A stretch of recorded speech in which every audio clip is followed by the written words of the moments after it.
Então, dando continuidade, queria convidar aqui José Carlos Carvalho, uma grande referência, tem tido um relacionamento intenso também na Bacia do Rio Doce, acompanhando todo o processo desde o início do rompimento aí da barragem de Fundão, em Mariana, e a sua trajetória, uma trajetória envolvida com as questões ambientais, diretamente ligado à agenda de políticas públicas, de promoção do desenvolvimento sustentável, seja a nível estadual, federal, internacional, é uma grande referência.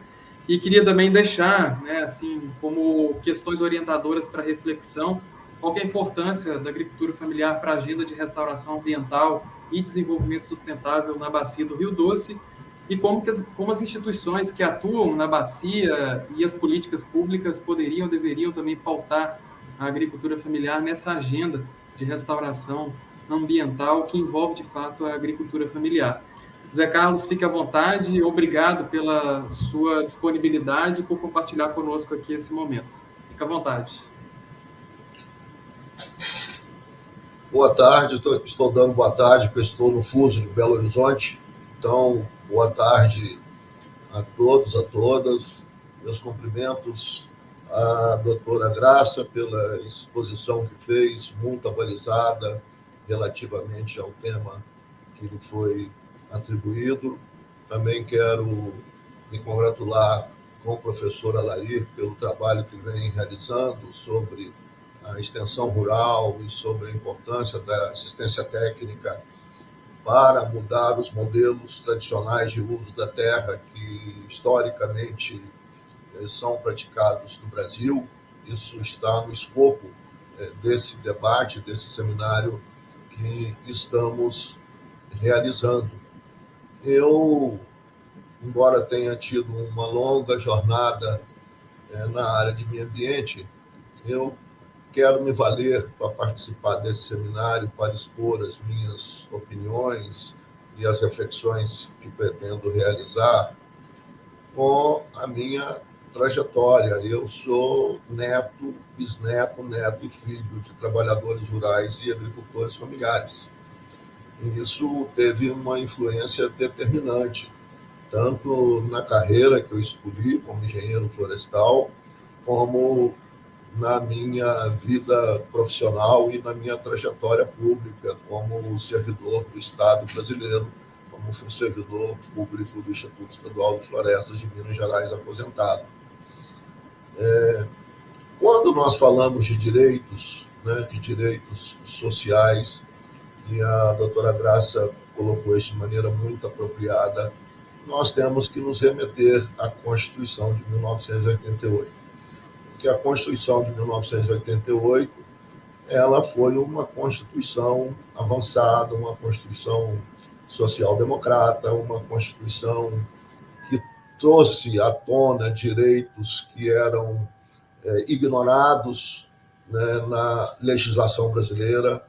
A partir dela surgiram políticas públicas inclusivas do ponto de vista social, da mesma maneira que a política ambiental ganhou robustez com um capítulo específico da Constituição de 88. Então, nós temos uma série de direitos, sobretudo os chamados direitos de última geração, os direitos humanos, os direitos ao meio ambiente, o direito à vida, que são essenciais, que são fundamentais para que se possa construir uma sociedade mais justa, uma sociedade na qual as pessoas possam viver em harmonia entre si e possam viver em harmonia com a natureza.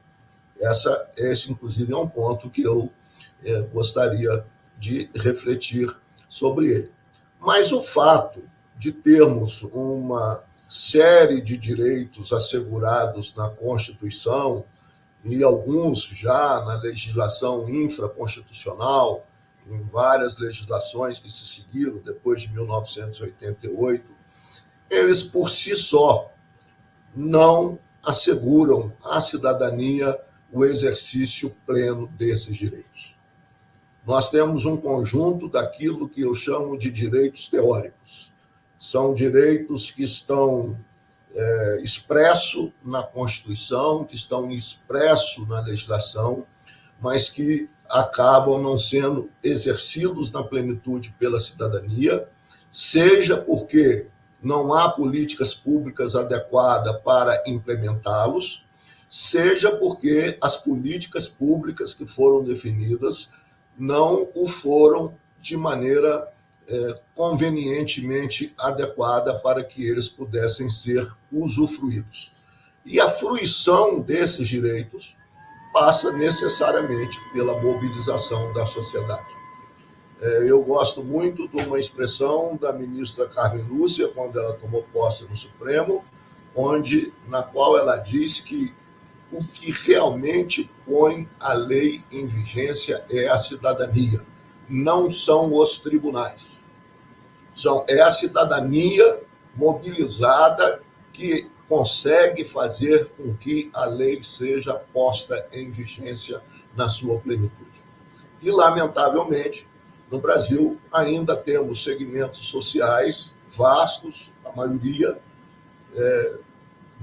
politicamente desorganizados, estruturalmente desorganizados, e que não conseguiram ainda, ao longo desse tempo, um esforço de mobilização capaz de fazer com que vários dos direitos que lhes são atribuídos na lei possam lhe ser assegurados na sua vida cotidiana. Isso vale para uma série de direitos, principalmente para os direitos de última geração. Dito isso, eu gostaria de falar do tema que o professor Alair nos coloca relativamente à restauração florestal, a importância da restauração florestal no contexto da agricultura familiar e, sobretudo, a importância da restauração florestal no contexto do desenvolvimento sustentável do campo. Vou dizer nesses termos, porque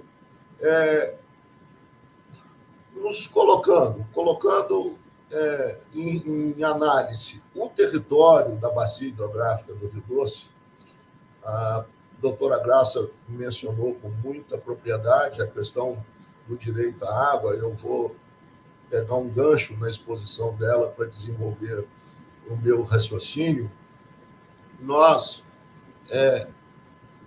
temos, no caso do Rio Doce, 3 realidades distintas. A realidade do alto curso do rio, na qual o professor Alair e o Proater vêm atuando, que tem uma estrutura fundiária completamente diferente do médio Rio Doce e também diferente do baixo curso do rio, já lá no Espírito Santo, quando se aproxima da sua foz no Oceano Atlântico. A nossa realidade no alto curso é uma realidade de estrutura fundiária predominantemente de pequenas propriedades, de agricultores familiares, diferente do médio, onde, na história de ocupação do Rio Doce, quem já teve a oportunidade de estudar a ocupação do Rio Doce, é uma região de ocupação mais tardia. É óbvio que a mineração fez com que lá logo há 3 séculos, a ocupação das terras já acontecesse no alto curso. A mesma coisa no baixo curso, porque o acesso pelo mar e a navegabilidade do rio permitiam uma ocupação ali. E o médio Rio Doce, no meados do século passado, no fim de 1940, 50, ele foi tomado por uma grande apropriação de lotes de terras grandes, do latifúndio, inclusive com casos de violência extrema. Isso está nos registros de vários documentos históricos do Rio Doce, de tal forma que essa realidade deve ser considerada em razão da ocupação do uso da terra. Eu quero tratar da agricultura familiar nesse contexto. Até como estudioso do tema, eu tenho um mapa do Instituto Histórico e Geográfico do Espírito Santo de 1937, que dava as terras da margem direita do Rio Doce, no Espírito Santo, até o sul da Bahia, como terras desconhecidas do norte. Era essa expressão que está no mapa, para dizer que nós temos uma ocupação relativamente recente. Em menos de um século, nós praticamente devastamos toda a Mata Atlântica do Vale do Rio Doce.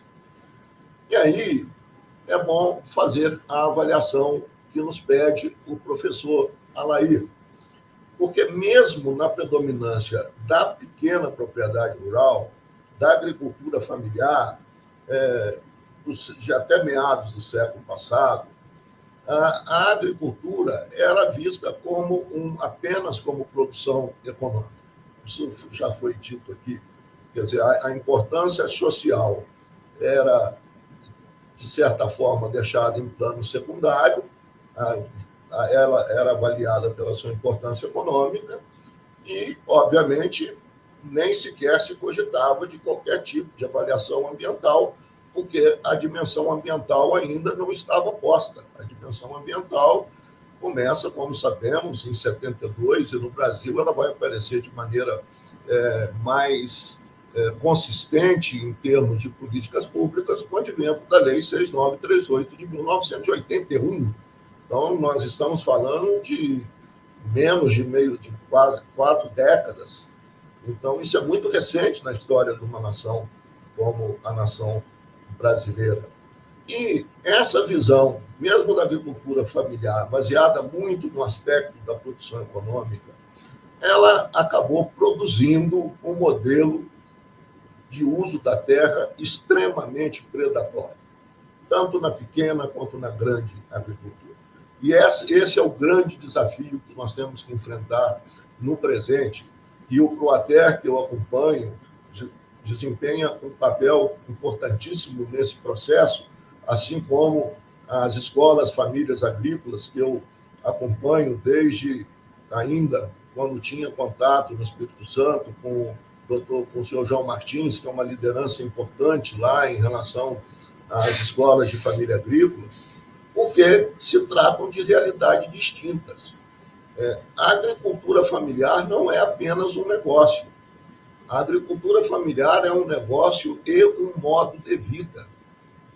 Essa questão que é fundamental, que a sociedade brasileira tem que entender.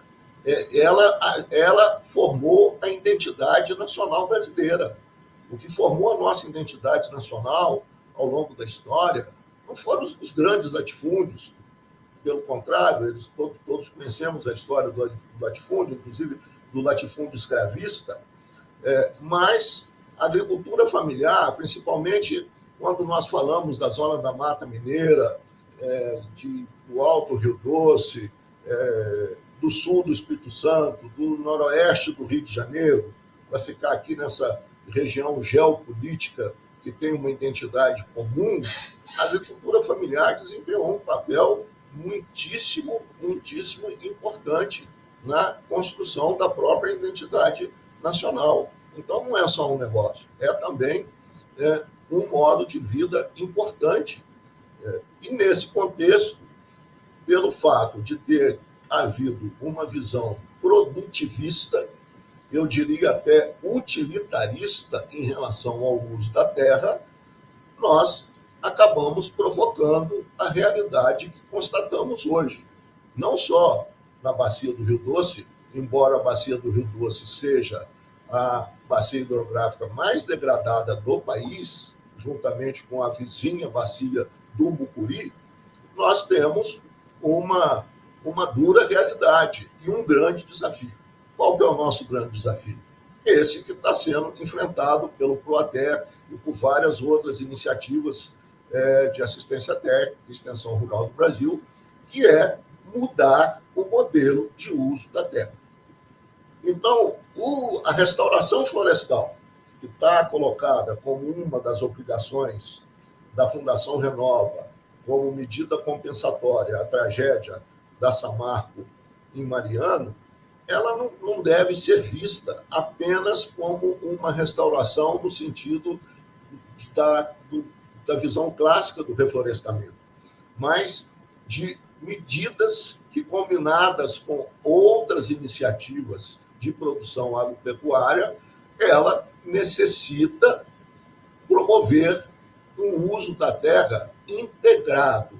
E aqui que eu quero fazer uma observação mais, eu diria que seria o coração da mensagem que eu gostaria de transmitir aqui nesse seminário. A prática tradicional do uso predatório da terra, tradicionalmente baseada no cultivo, principalmente na monocultura do café, particularmente em extensas regiões da zona da Mata Mineira, parte dela dentro da bacia do Rio Doce, mesmo no alto curso do Rio, ela sempre foi baseada no produto, no cultivo agrícola e, fundamentalmente, no monocultivo. Eu disse que era filho, neto e bisneto e filho de trabalhadores rurais e agricultores familiares, inclusive por parte da minha mãe, dos italianos que chegaram no Espírito Santo no fim do século XIX, e a maioria deles, depois de trabalharem como colonos nas grandes fazendas, se tornaram agricultores familiares. Essa ação, ela era uma prática normal e era induzida pelas políticas públicas. Então, aqui é que está o ponto fundamental. Não só houve esse processo de devastação do Rio Doce, que eu já mencionei, mas isso, de certa forma, ocorreu sob o patrocínio de políticas públicas agrícolas, com foco no produto. Eu me lembro, ainda menino, do meu pai receber um agrônomo e para tratar da possibilidade de cultivo de uma lavoura de café, e eu ouvi a seguinte expressão: terra boa para café é terra de mata. E basta ver o que aconteceu com as regiões que foram ocupadas pela cafeicultura no Vale do Paraíba, no Vale do Rio Doce e em outras regiões do país. As matas foram substituídas pelo plantio, quase que pelo monocultivo do café. Isso é para citar apenas um exemplo. Mas não é só. Nós, tradicionalmente, damos um grande peso à Terra. Né? Tanto é assim que o planeta é planeta Terra, embora tenha 2/3 de água. Embora tenha 2/3 de água, o planeta não é planeta água. O planeta é planeta Terra. Porque isso já revela, desde os primórdios da civilização, a visão antropocentrista da relação dos humanos com a natureza, com a Terra. Então, uma visão muito antropocêntrica, uma visão do homem como centro, como dominante, como aquele que exerce a hegemonia entre todos os demais seres vivos. Nós não temos hegemonia nenhuma. Nós não vivemos sem os demais seres vivos e sem o meio físico que nos cerca. E isso nos remete profundamente à agricultura e ao uso da terra. Não é, por acaso, a primeira atividade desenvolvida pelos humanos, quando começaram a se tornar caçadores e aprenderam a cultivar plantas. E nisso nós viemos fazendo políticas públicas de uso da terra baseada no produto, muito focada no produto. Tanto percebo que tem vários colegas da Emater e de outras instituições, né, o pessoal da extensão rural, o pessoal das escolas de famílias agrícolas. A tradição nossa sempre foi dar assistência técnica para o produto. Tinha o especialista em milho, o especialista em feijão, o especialista em cana, o especialista em café, o especialista em outras culturas. O que é que eu quero dizer com isso? E eu lamento que meu tempo já está esgotando e vou parar em seguida para a gente continuar com o tempo que foi concedido. Isso nos remete ao fato de que a propriedade rural nunca foi vista como uma unidade de produção agroecológica sustentável. E pior, a propriedade rural nunca foi considerada no contexto da microbacia hidrográfica no qual ela está localizada. E, a partir daí, toda a formulação das políticas públicas dirigidas à agricultura no Brasil, não apenas a familiar, mas a agricultura de uma maneira geral, mas com nossa ênfase na agricultura familiar, foi equivocada. E equivocada também por uma outra questão que hoje nós podemos avaliar, e ela não estava presente para uma avaliação em profundidade há 50 anos atrás, né? Que a doutora Graça chegou a mencionar quando falou do direito à água, que é o fato de que, na natureza, há uma relação de total interdependência entre os recursos naturais. Não existe água sem solo e sem floresta. Não existe floresta sem solo e água e assim sucessivamente. Há uma relação de total interdependência. E a única forma de fazer o uso sustentável, não apenas da terra, mas da natureza, é através de uma agricultura que leve em consideração os ecossistemas no qual ela está inserida. Que é uma agricultura que tenha um fundamento ecológico, né? E não é por acaso que a matriz do ecológico e do econômico tem o mesmo radical eco. Eco de economia, eco de ecologia. O que nós temos que fazer é o casamento do eco-eco para que essas questões possam ser acentuadas na formulação das políticas públicas. Então, essa é a questão que eu coloco. É fundamental a restauração florestal para recuperar as funções ecológicas da natureza. Por quê? A gente vê uma discussão muito grande, né, dos ambientalistas, de um lado, defendendo solo e água por razões ecológicas. Óbvio, não preciso de fazer nenhuma justificativa a respeito disso.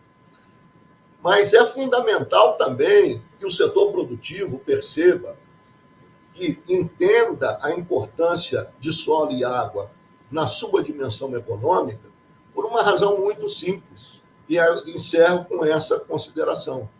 Não é possível, em lugar nenhum, fazer agricultura sem solo e água. Lembrando que hoje o fator escasso não é mais terra. Num país de dimensão continental como o Brasil, nós já sabemos que o fator escasso é a água. Muito obrigado. Zé Carlos, fica à vontade. Ok. Agradeço aí aos participantes que estimulam o debate com as suas perguntas. Não vou mencionar o nome de todos, embora tenha anotado, para a gente ganhar tempo. E eu vou cobrir, pelo menos, parte das perguntas com o meu pensamento a respeito das questões que foram colocadas. O primeiro ponto que foi colocado é a questão do cooperativismo e do associativismo.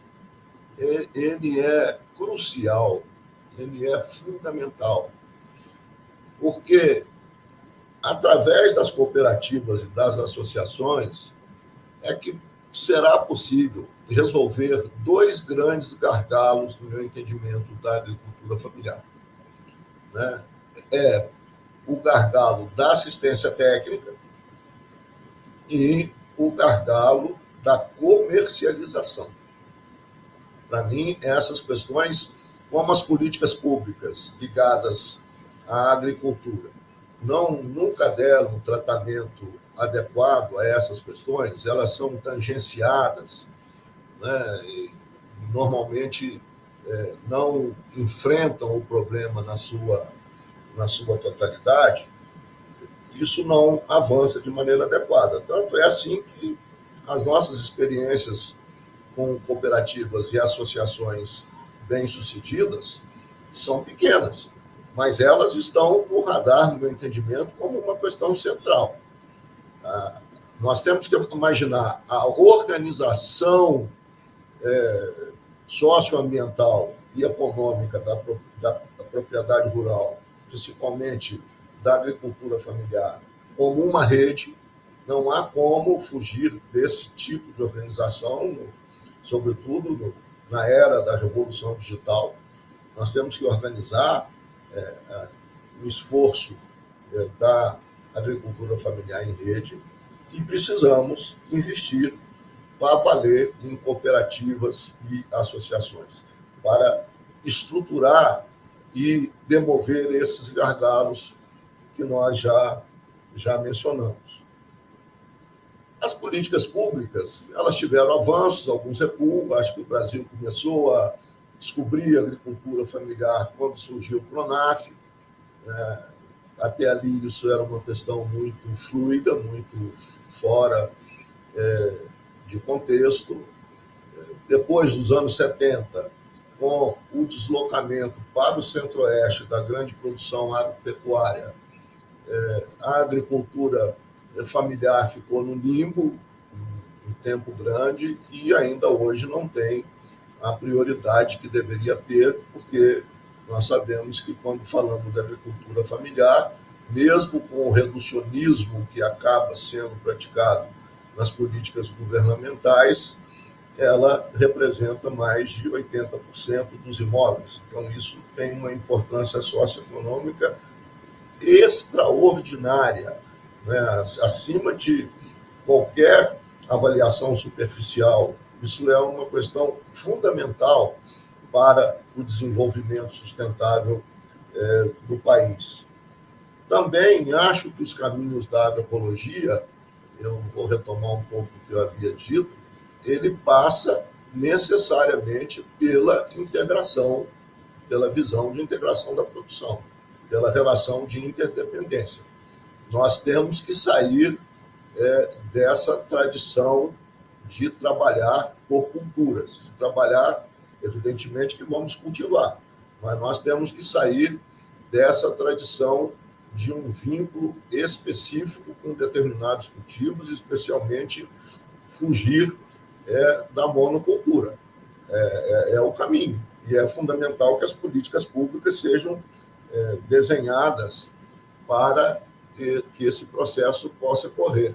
Da mesma maneira, a mecanização, não é possível imaginar a mecanização, nem é cabível, nem a realidade fundiária permitiria, né, pensar uma mecanização da agricultura, sobretudo em regiões minifundiárias, como a gente vê, né, nas imagens da televisão, aquelas grandes colheitadeiras, aquele processo todo lá no centro-oeste brasileiro, vinculado ao agronegócio exportador.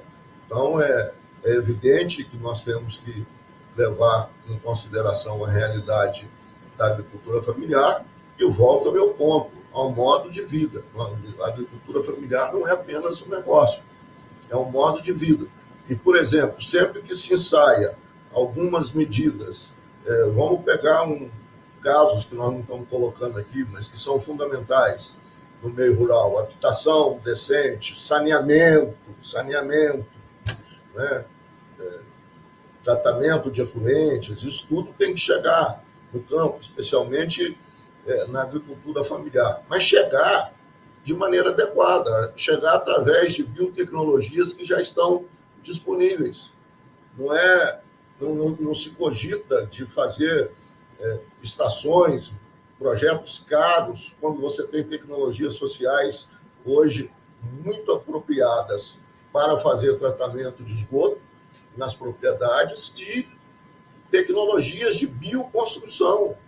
Nós não precisamos de repetir o modelo do aço e do cimento tradicional das cidades, nem nas cidades precisaria de ter, né? Nas propriedades rurais. Nós somos o país das florestas, mas não somos o país da madeira. Nós não temos tradição de bioconstrução com a ênfase que nós poderíamos ter. As perguntas nos permitiriam ficar aqui fazendo várias outras avaliações, mas eu selecionei esses pontos que eu mencionei aqui com grande ênfase na importância do estímulo ao cooperativismo e ao associativismo.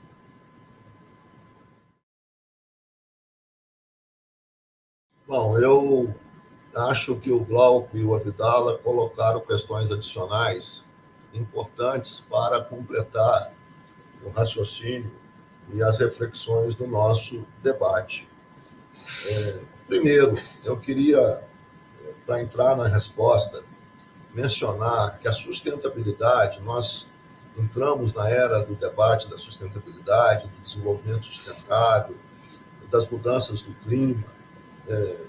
Pela primeira vez, eu acho que na história da humanidade, nessa década recente, foi que a questão ambiental e da sustentabilidade ganhou o topo da agenda internacional, inclusive do G7, do G20, do grupo de Davos e outras grandes iniciativas internacionais, mostrando que a sustentabilidade é uma questão crucial, inclusive dos próprios grandes fundos financeiros, que hoje começam a colocar essa questão na agenda.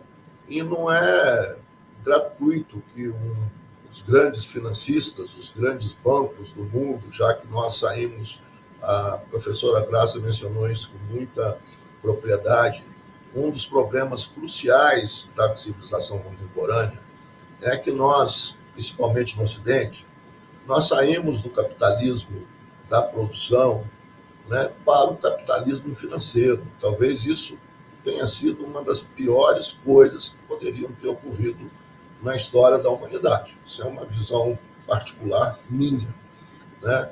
O capitalismo financeiro o capitalismo que já é oportunista por natureza, na área financeira ele é super oportunista. Mas ainda assim, em razão dessas grandes questões da mudança do clima, da sustentabilidade, do uso, da perda de recursos, da escassez de água e assim por diante, a gente percebe que os grandes fundos financeiros que administram trilhões de dólares de investimento colocaram essa questão na sua agenda. Mas não colocaram por uma questão de diletantismo. O sistema financeiro começa a colocar a questão da sustentabilidade na agenda porque a questão do meio ambiente e do clima passaram a se constituir um risco. Não tem nada mais que detesta risco do que banco. Banco foge de risco mais do que o diabo foge da cruz.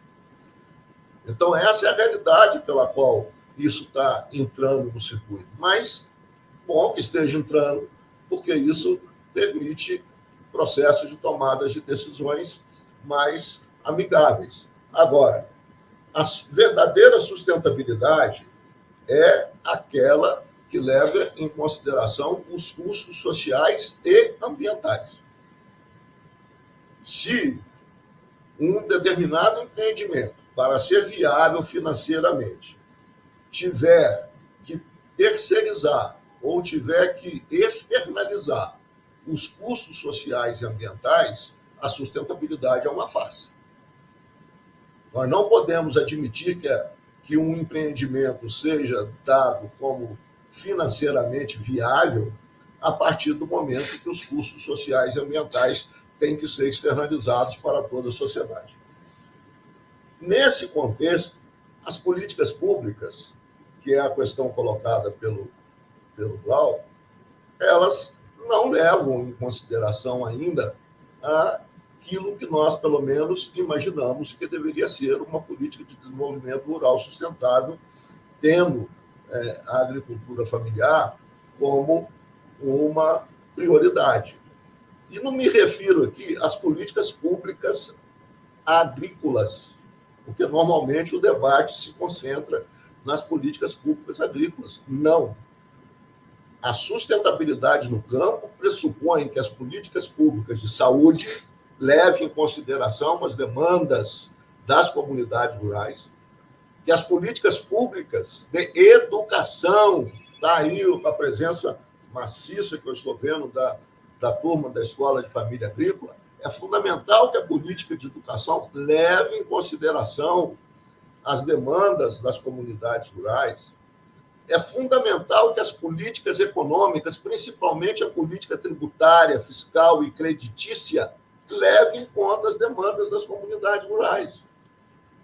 Porque as políticas públicas estão muito vinculadas às demandas urbanas, porque como a grande maioria das pessoas e dos eleitores moram na cidade, né, e estamos num modelo de democracia representativa, isso acaba tendo um peso. Mas as políticas públicas, em geral, no plural, devem levar em conta as demandas dos nossos compatriotas que escolheram trabalhar e viver na zona rural e que precisam de ser considerados nas suas demandas.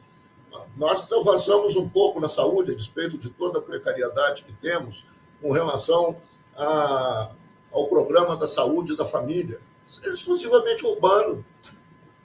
Por que não ter saúde da família nas comunidades rurais, que podem ser assistidas semanal, quinzenalmente, mensalmente, por um médico da família?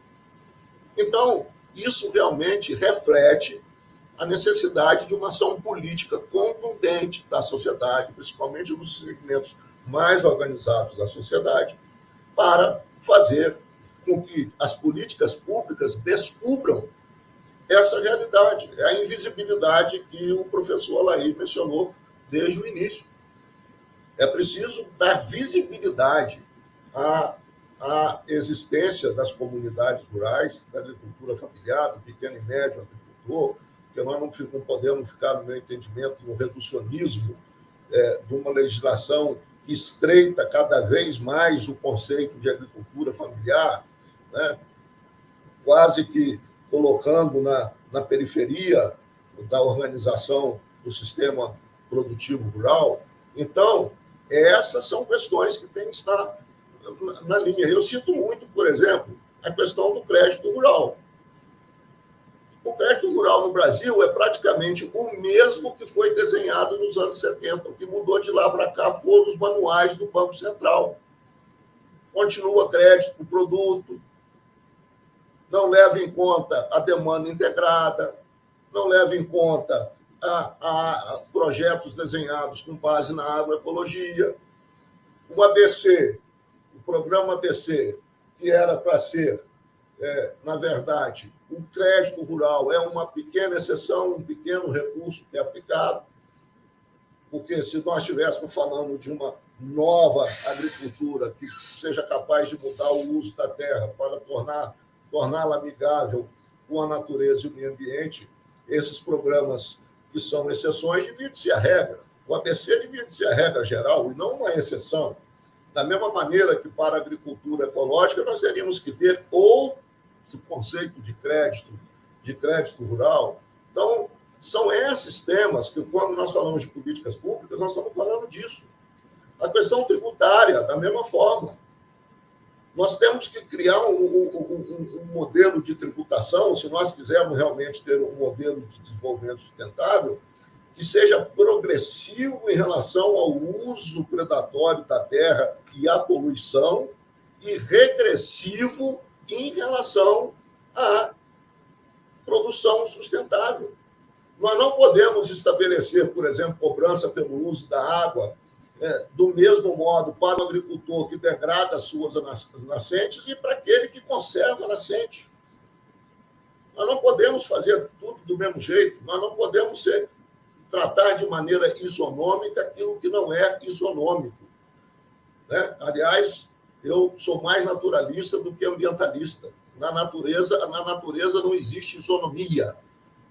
A isonomia é uma invenção de organização de políticas públicas. A natureza não é isonômica. Cada qual tem a sua função. Mas é essa a realidade que nós vivemos. Então, essas políticas públicas têm que dar visibilidade à agricultura familiar. Essa é a minha opinião. E também o Abdala coloca uma questão que isso tem que resultar em geração de renda para o proprietário rural. seria um diletantismo, uma ilusão nossa, qualquer modelo de agroecologia que, no final, não aumente a renda do agricultor, não vai ser exitoso. Ele não vai ser exitoso. Isso é uma opinião que eu trago comigo.